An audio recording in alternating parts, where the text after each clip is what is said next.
Okay, so how do you export your composition once it's all finished and you've gone over the checklist? How do you export that to a PDF? It's a pretty simple process.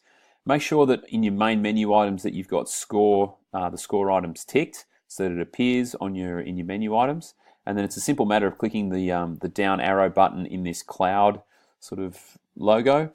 Then it comes up, export to PDF. You continue it and then click save. It'll open the PDF for you.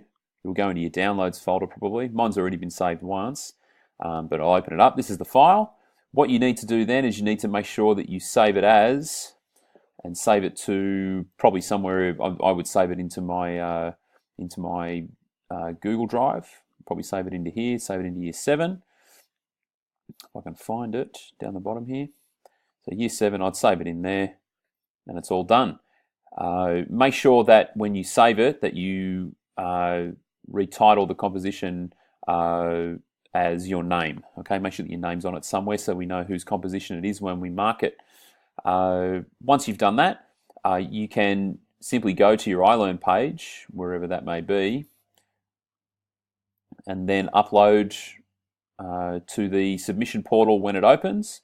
I'm sure that you can click down here when the portal opens, and then just attach your PDF and submit it, and make sure that it's submitted before 4 o'clock.